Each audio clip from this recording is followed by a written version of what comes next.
आयुष और विवेक इस वक्त हमारे साथ मौजूद हैं। देहरादून में जो परफॉर्मेंस वो देने वाले हैं, किस तरीके से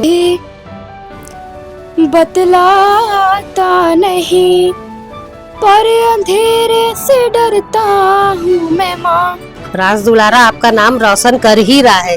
किसे मस्ताना बस इतनी शिकायत है, बस इतनी शिकायत है, समझा हमें बेगाना। छोटी थी तो मुझे भी काफ़ी शौक था गाना गाने का, डांस करने का, पर अपने समय में उतने प्लेटफॉर्म नहीं थे, पीछे भी कोई नहीं था सपोर्ट की। चलिए अपने पीछे भी कोई हो तो हमको भी कोई आगे बढ़े। वो पल उनके लिए जितना मायने नहीं रखेगा ना, वो मेरे लिए रखेगा। बहुत ही ज़्यादा खुशी है मुझे, मेरा बेटा इतनी ऊंचाइयों पे जा रहा है।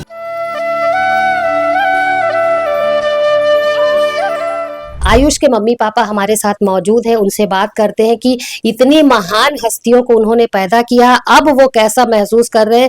क्योंकि कहीं ना कहीं ये बहुत तकलीफ की बात हुई होगी जब उन्हें ये पता चला होगा कि उनके बच्चे जो है वो शायद देख नहीं सकते, तो ये बहुत दुख भरा, काफी तकलीफ वाला माहौल होगा। लेकिन अब साधारण बच्चों से भी बढ़ करके इन बच्चों ने काम किया है, तो अब वो इस वक्त कैसा महसूस कर रहे हैं, आइए हम उनसे जानते हैं। जी मैडम बताएंगे, का बेटा जन्म से ही देख नहीं सकता था? जी जन्म से देख नहीं कैसा लगा उस वक्त आपको जब आपको पता चला? उस समय वो अपना तकलीफ में बयान नहीं कर सकती हूँ, बहुत तकलीफ हुआ।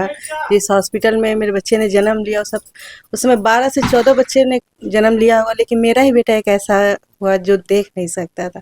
उस समय तो बहुत ही ज्यादा तकलीफ हुआ था। वो तकलीफ वाला पल तो गया, अब कैसा महसूस कर रहे हैं? अब बहुत ही ज्यादा खुशी है मुझे, मेरा बेटा इतनी ऊंचाइयों पे जा रहा है, बहुत ही ज्यादा खुशी है मेरे को। कभी आप सोचे थे कि इस ऊंचाई तक बच्चा जाएगा? नहीं नहीं, मैं कभी नहीं सोची थी कि मेरा बच्चा इतनी ऊंचाइयों तक जाएगा, लेकिन मैडम ज्योति मैडम के संपर्क में आने के बाद उनका ही साथ रहा कि मेरा बेटा इतनी ऊंचाइयों पे जा सका है। कहीं ना कहीं मैडम ज्योति मैडम माध्यम बनी आप लोगों का, और आज बच्चा आपका जो है इतनी ऊंचाई तक पहुंचा है। जी ज्योति मैडम इंकरेज करते हैं आप बच्चों को, उनको कैसे सहयोग करते हैं, उनके गाने के लिए, पढ़ाई के लिए कैसे उनको प्रेरित करते हैं? वो जिस चीज में चाहता है कि वो पढ़े, तो हम बोलते हैं बेटा आप पढ़ो, हम आपके साथ हैं।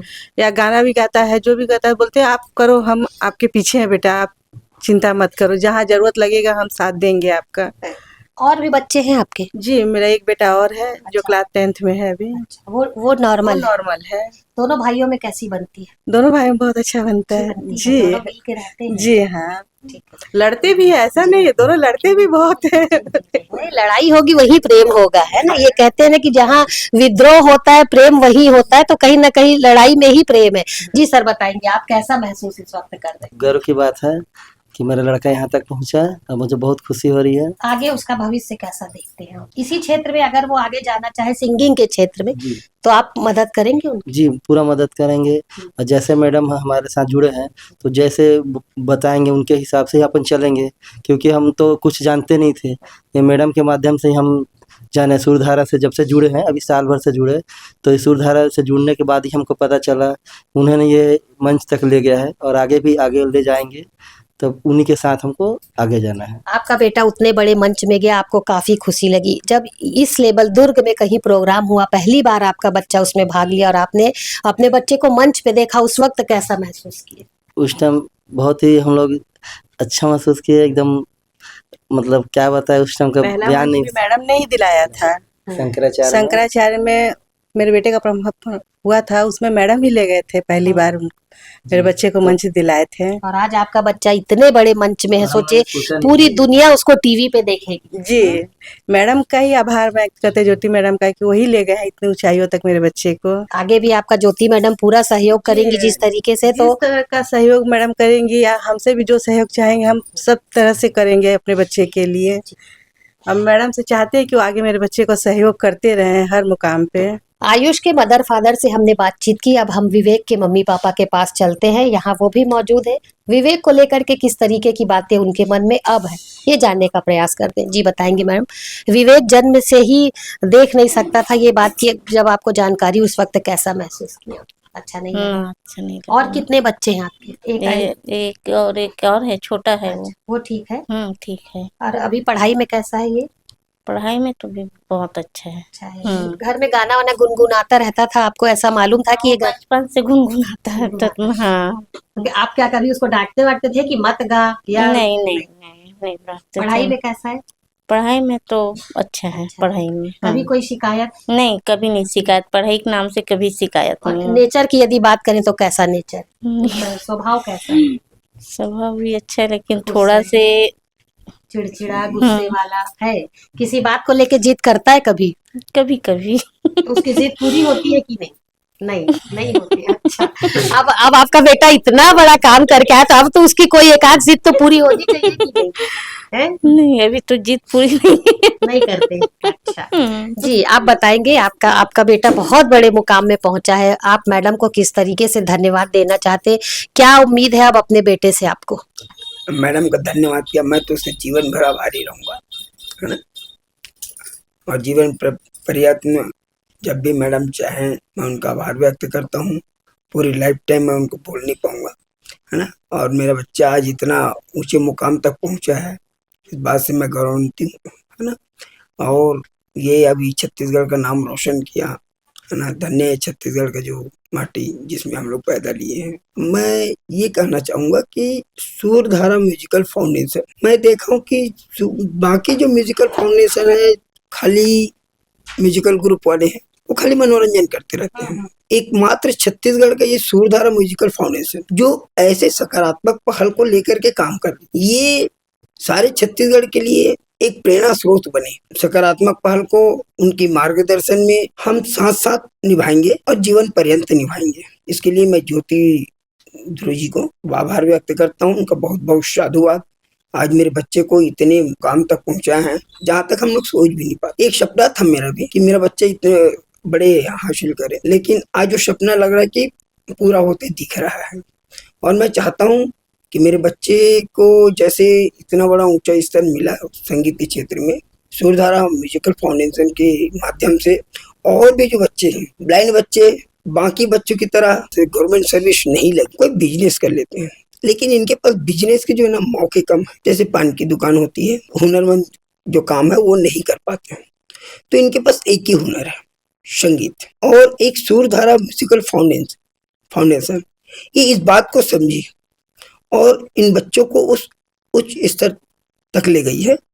मैं चाहता हूँ कि जैसे मेरे बच्चे गए हैं वैसे छत्तीसगढ़ के जितने भी बच्चे हैं मैडम से आकर के मिले, है ना, मैडम से संपर्क करें। और जिन बाकी जो दर्शक देख रहे हैं उनसे मैं अनुरोध करूंगा कि अगर गली में कूचे में कहीं भी ऐसे बच्चे मिलते हैं जिसको संगीत में रुचि हो, सूरधारा फाउंडेशन के तहत इस उच्च स्तर तक पहुंच सकते हैं। मैं उनसे अनुरोध करता हूं उनके संचालिका ज्योति ध्रुव जी को से संपर्क करें। आयुष और विवेक के मदर फादर से हमने बातचीत कर ली, काफी सारी बातें उन लोगों ने बताई है, काफी उत्साहित है उनके प्रोग्राम को लेकर के। आयुष और विवेक के पास आए हुए हैं, इतने अच्छे गायक हैं, तो हम भी उनसे 2-4 गाने यहाँ पर जरूर सुनेंगे और अपने दर्शकों तक उनके गायकी को जरूर पहुंचाएंगे। उनसे जानेंगे कि देहरादून में जो परफॉर्मेंस वो देने वाले हैं किस तरीके से वो परफॉर्मेंस देंगे, किस तरीके से तैयारी है और कौन सा गाना वो उस मंच पर गाएंगे जिससे वो लोगों का दिल जीत सके। जी बताएंगे बेटा, आप कौन सा गाना वहां पर गाएंगे, कुछ तैयारी है या 1-2 कुछ अच्छे गाने हमको और सुनाइए। मैं तो भजन में ज्यादा इंटरेस्ट करता हूँ। तो वहां आप भजन सुनाएंगे? नहीं, वहाँ गाना सुनाऊंगा। तो अभी हमको कुछ अच्छा कोई सा रोमांटिक सॉन्ग सुनाइए। अच्छा, आपका फेवरेट जो हो, एकदम बहुत पसंदीदा आपका गीत हो। मैं कभी बतलाता नहीं पर अंधेरे से डरता हूँ मैं माँ, यूं तो मैं दिखलाता नहीं, तेरी परवाह करता हूँ मैं माँ, तुझे सब है पता है ना माँ, तुझे सब है पता मेरी माँ। Thank you. ये गाना आपकी माँ को गाना चाहिए, सही में उनका राज दुलारा, उनका नाम रोशन कर रहा है, बिल्कुल सही गा रहा है आपका बच्चा, पर ये गाना शायद आपको गाना चाहिए। जो मैडम जी के माध्यम से पहला गाना पहला फर्स्ट गाना इसका यही है जो यही था। मैडम जी उसको प्रोत्साहित करके उसको स्टेज दिलाई है मैडम। पहला गाना इसका यही यही था। था, यही गाया था। वाकई में वो राज दुलारा आपका नाम रोशन कर ही रहा है। जी आप बताएंगे आप कौन सा बहुत रोमांटिक सॉन्ग आपके मन में बहुत सारे गाने हैं, बताइए कौन सा गाना आप गाएंगे? ये लीजिए आप खुद ही पकड़िए गाइए, चलिए रेडी। मैम सीजी की कोई सा भी अच्छा, एकदम जो आपको दिल को छूने वाला सॉन्ग हो अच्छा। और हम लोग को भी छू जाए वो। किसे मस्ताना बस इतनी शिकायत है, बस इतनी शिकायत है, समझा हमें बेगाना, बस इतनी शिकायत है, बस इतनी शिकायत है किसे मस्ताना। वाकई में आपका बेटा नाम तो कर ही रहा है, सही में नाम कर रहा है आपका बेटा। पापा जो कह रहे हैं वो कर ही रहा है बहुत अच्छा, आप लोग वास्तव में बहुत अच्छा गाते हैं। जितनी तारीफ आपकी हम करें उतनी कम है। ऐसा तो मेरे ख्याल से जो आम बच्चे होते होंगे मेरे ख्याल से वो भी नहीं करते होंगे, और सीखने के बाद आदमी इस ऊंचाई तक पहुंचता है। आप लोग बिना सीखे अपनी मेहनत से अपनी लगन से जो काम कर रहे हैं तारीफे काबिल है। अब इन सारे विषयों को लेकर के जो ये ताना बोना बुना गया है, इन लोगों को तैयार किया गया है, जो उज्जवल भविष्य बनाने का प्रयास किया गया है, अब हम उस शख्स से मिलते हैं जिन्होंने इन हीरो को तराशा है और तराश करके उन्हें निकाला है बाहर।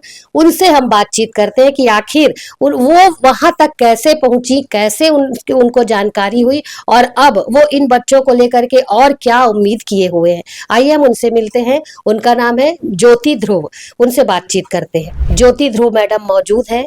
कैसे उन्हें इन बच्चों की पहचान हुई, कैसे वो उन तक पहुंची, आइए हम इस पूरी कहानी को जानते हैं। जी मैडम बताएंगे कैसे आप इन बच्चों तक पहुंची? मैं पहले अपना परिचय दूंगी। मैं सूरधारा म्यूजिकल फाउंडेशन की संचालिका ज्योति ध्रुव हूँ। और इन बच्चों से तो खैर विवेक जो है मेरे सूरधारा म्यूजिकल फाउंडेशन का फर्स्ट चाइल्ड था, जो कि मतलब दिव्यांग दृष्टिबाधित था। उसके बाद तो एक से उसी के साथ ही साथ मतलब सारे बच्चों से भी कांटेक्ट हुआ, सारे बच्चे उसके बाद में आते गए। तो मैं ये कहना चाहूँगी जैसे कि अभी बच्चे जो भारत का जो सबसे बड़ा मतलब चैनल है 9XM में, जिसमें आने वाले हैं, जो कि एक बड़ा शो हुआ था, इंडिया बिगेस्ट टीवी रियलिटी। वहां तक ये कैसे पहुंचे, क्या कैसे माध्यम बना जो आप बता रही है, रियलिटी शो की बात कर रही हैं? एक्चुअली जो ये जो शो के माध्यम मतलब मेरे पास आए थे इसके कांटेक्ट, तो मैंने बच्चों का फिलअप किया था उसमें। अच्छा, इसमें 4 बच्चों का मैंने फिलअप किया था, जिसमें चारों बच्चों का ही सिलेक्शन हुआ था मेगा राउंड के लिए। जो ऑडिशन हुआ था वो ऑनलाइन था। तो ऑनलाइन में तो ये लोग वीडियो हमने जो पोस्ट किए थे उसके आधार पे तो ये लोग सेलेक्टेड हो गए थे। फिर मेगा ऑडिशन के लिए फिर 3 बच्चे गए थे, क्योंकि एक बच्चा एग्जाम की वजह से जा नहीं पाया था। तो तीनों बच्चों का, लेकिन ये मेगा ऑडिशन को भी क्लियर कर लिया, जो कि रुड़की उत्तराखंड में 8 दिसंबर को हुआ था। अभी इनका जो है डायरेक्ट टीवी राउंड के लिए इनका चयन हुआ है, जो कि 19 जनवरी को है देहरादून उत्तराखंड में। अब बच्चे मतलब उसमें अगर परफॉर्म करते हैं और जैसे भी है उसमें तो 9XM चैनल पे ही आएंगे। उसका जो सीधा प्रसारण होगा, लाइव टेलीकास्ट है, वो होगा 9XM चैनल पर। और उसके बाद फिर वही है कि मतलब इनकी पब्लिक वोटिंग पर डिपेंड करेगा कि 9XM में मतलब बच्चों की गायकी को जनता, पूरे भारत देश की जनता कितना पसंद करती है बच्चों की गायकी, उसके आधार पे फिर इनका फाइनल डिसीजन होगा, इनकी जीत और हार का। जी कैसा लग रहा है आपको? बच्चे इतनी मेहनत कर रहे हैं, आपके माध्यम से वहां तक पहुंच रहे हैं, कैसा लग रहा है? मैडम देखिए, ये मेरा एक सपना था, है ना। म्यूजिकल तो मैं 5 साल से चला रही हूँ। 5 सालों में मैंने 50 से ज़्यादा स्टेज शो किए हैं यहाँ दुर्ग भिलाई में। ठीक है, जैसे कि मतलब मैं भी छोटी थी तो मुझे भी काफ़ी शौक था गाना गाने का, डांस करने का, पर अपने समय में उतने प्लेटफॉर्म नहीं थे, पीछे भी कोई नहीं था सपोर्ट की, चलिए अपने पीछे भी कोई हो तो हमको भी कोई आगे बढ़े। तो अभी ऐसा लगा कि नहीं, बच्चों के पीछे तो कम से कम मैं तो खड़ी हो सकती हूँ, कम से कम उनके सपने साकार होंगे तो मेरा भी होगा, है नहीं। अपने आप को कहीं ना कहीं आप देख रही हाँ, हैं। मैं उनमें अपने आप को देख रही हूँ, क्योंकि क्या कुछ बच्चे बचपन से ही संगीत के बैकग्राउंड से रिलेटेड होते हैं, वो बच्चे तो खैर नहीं हैं। और फिर जब बच्चे मिले तो उनके साथ साथ अपने सपने को भी साकार करने चली हूँ। यह है मेरे सपनों की उड़ान, जिसको भरना चाहती हूँ। इनके साथ साथ कई बच्चों को वहाँ तक ले जाना चाहती हूँ। मेरा ये सोचना है कि बच्चे अगर मेरी उंगली पकड़े, उनको विश्वास है कि मैं कहीं ले जाके तो बैठाऊंगी, वो यही जगह है जहाँ इनको बैठाना है। बस जीत जाए वो पल उनके लिए जितना मायने नहीं रखेगा ना, वो मेरे लिए रखेगा। हाँ, यहाँ पे आपने भी देखा दुर्ग भिलाई में काफ़ी म्यूजिकल ग्रुप चलते हैं, लेकिन मेरी सोच थोड़ी सी अलग थी कि नहीं, काम तो कुछ हट के करना, भीड़ का हिस्सा मुझे कभी नहीं बनना है। मैं कुछ करूँ या नहीं करूँ, बच्चे अगर करेंगे तो मैं जीत जाऊंगी। बस वही चाहती हूँ कि बच्चे बस जीत कर आए, छत्तीसगढ़ का क्या दुर्ग शहर का नाम रोशन करे, अपने छोटे छोटे अपने माता पिता का नाम रोशन करे। नहीं, आज वो कुछ बनेंगे तो माँ बाप को भी जो उन्होंने अपनी तकलीफ जो झेली है बच्चों के एक दिव्यांग होने की, वो झेलनी ना पड़े उनको। वो भी एक अच्छे माँ, मतलब उनको भी गर्व होना चाहिए कि यार आज नॉर्मल बच्चे जो नहीं कर पाए वो मेरा बच्चा करके दिखाया है। कहीं सीखते हैं ये बच्चे संगीत वगैरह? नहीं, बच्चे तो सीखते नहीं। उनके देखिए, उनके गानों के सिलेक्शन से लेके सारी चीज़ों का डिसीजन सिर्फ मेरा पर्सनल होता है। उनके सारे गाने सेलेक्टेड मैंने ही किए हैं, उनके गानों को तैयार भी मैंने ही कराया है, ताकि वो उस मतलब मुझे ये चीज़ पता है कि कौन से गाने स्टेज पर चलेंगे, तो उस हिसाब से लोगों की तैयारी हुई और उसी आधार पे ही इन लोगों का सिलेक्शन भी हुआ। ऐसा नहीं है, इन लोगों की जो अभी 15 दिन से हुनर के मंच से ही इनकी ट्रेनिंग चल रही है। अभी ये 2 गाने परफॉर्म करेंगे, एक तो जो गाना मैंने इनको दिया है वो, और एक इनका कंपनी सॉन्ग जो हुनर के मंच वालों ने इनको दिया है वो। अच्छा। ये दोनों गानों का, लेकिन जो गाने उन लोगों ने दिए उसकी ट्रेनिंग ये लोग दे रहे। एक्चुअली होता क्या है कि जैसे भी स्टेज परफॉर्मेंस जैसे होते, बड़े जो कंपटीशन होते हैं, मतलब देखा जाता है जो गाने हमने सुने हैं उसके स्वर तो हमको याद रहते हैं, लेकिन नए गाने ये बच्चे कैसे गा सकते हैं। इस वजह से उन लोगों ने उस चीज को दिया है। तो उन लोगों ने भी बोला है कि गानों की सिलेक्शन तो आपके बहुत जबरदस्त हुए बेटा, मतलब क्या मानना पड़ेगा कि आपके गुरु ने मतलब जो गाने दिए वो गाने बहुत बेहतरीन है उस चीज। अब बच्चों ने काफी मेहनत की, ऐसा नहीं है। आप कितनी मेहनत करती हैं उनके साथ? आप भी, क्योंकि हाउसवाइफ, आपका भी घर है। देखिए, मेरे पास तो समय रहता ही नहीं है। मैं तो घर भी चलाती हूँ, ऑर्केस्ट्रा भी चलाती हूँ, ऑफिस भी, मैं छत्तीसगढ़ हाउसिंग बोर्ड में जॉब करती हूँ। तो मैं क्या, मेरे पास तो बिल्कुल भी समय रहता नहीं। फिर भी जितना समय मिले बेचारे लेके आ जाते हैं बच्चों को यहाँ पे, उनके पेरेंट्स। तो जितना समय मिलता है उतना ही सिखा पाते, क्योंकि ये लोग भी दूर दूर रहते हैं, इतना समय बेचारों के इनके पास भी नहीं है कि ला के डेली। लेकिन जितना भी हुआ है उतना इन बच्चों को तो पॉलिश किया है, क्योंकि मेरा तो ये सोचना है मेरे तीनों बच्चे जीत के आए बस। ये बच्चे यदि उड़े नाम कमाए तो ज्योति ध्रुव का नाम अपने आप हो जाएगा, डंका बजना चाहिए। उनका कहना है कि वो भीड़ का हिस्सा बनना नहीं चाहती, कहीं ना कहीं अपना और अपने इन बच्चों का एक अलग मुकाम देखना चाहती हैं, अलग जगह पर उनको देखना चाहती। निश्चित तौर पर जो सपना इन्होंने देखा है वो साकार होने वाला है, क्योंकि बच्चे जो है वो कम नहीं है, बिल्कुल ज्वालामुखी की तरह बच्चे हैं, एकाएक जो अभी उभर रहे हैं बच्चे। तो कहीं ना कहीं मंच पर भी ये बच्चे जो देहरादून में तहलका मचाने वाले हैं। आयुष और विवेक की बात करें तो आयुष और विवेक को हमने यहाँ पर सुना, काफी मधुर और सुरीली आवाज के धनी है आयुष और विवेक। यहाँ पर लेमन बोरकर, मैं बार बार जिक्र कर रही हूँ लेमन बोरकर का, जो कि किसी कारणवश हमारे इस कार्यक्रम का हिस्सा नहीं बन पाया, लेकिन अगली बार जब हम मुलाकात करेंगे तो आपके सामने लेमन को भी लेकर के आएंगे और उससे भी काफी सारी बात करेंगे। फिलहाल विवेक और आयुष के लिए हम सीजी भास्कर की तरफ से काफी सारी शुभकामनाएं देना चाहते हैं कि वो जिस मंच पे अभी अपनी परफॉर्मेंस देना चाह रहे हैं, देने जा रहे हैं, भगवान उनकी सहायता करे, भगवान उनकी आवाज में बिल्कुल ऐसा जादू भर दे कि वो बच्चे वहां से जीत करके ही वापस आए और पूरे अपने परिवार का, छत्तीसगढ़ का, पूरे भारत का नाम रोशन करे। और उन बच्चों के लिए सीख बने जो बच्चे ये सोचते हैं कि शायद हमारे शरीर में किसी चीज की कमी है तो हम उस काम को नहीं कर सकते। ऐसी सोच कभी भी नहीं रखना चाहिए, क्योंकि यदि आपके हौसले बुलंद है, आपके हौसलों में ताकत है, बुलंद है, तो आपके हौसले जरूर पूरे होंगे। जैसा कि आयुष और विवेक के हौसले बुलंद है, उम्र काफी छोटी है, लेकिन इरादे काफी पक्के हैं और इन इरादों को लेकर के उन्होंने अपनी उड़ान भरी है। निश्चित तौर पर उनकी उड़ान जो है वो काफी आगे तक जाएगी। माँ बाप का आशीर्वाद, उनके गुरुजनों का आशीर्वाद उन पर हमेशा है और सीजी भास्कर की टीम आज उन तक पहुंची है। अपने आप को हम भी धन्य मान रहे हैं कि ऐसे बच्चों से हमने मुलाकात की, हमने बातचीत की। आयुष और विवेक जीत करके आते हैं तो हमारी भी जो कोशिश जो है वो सार्थक होगी और हम आयुष और विवेक से एक बार फिर मुलाकात करेंगे। फिलहाल मेरे सहयोगी लक्ष्मीकांत देवांगन के साथ दुर्ग से मैं वीना दुबे।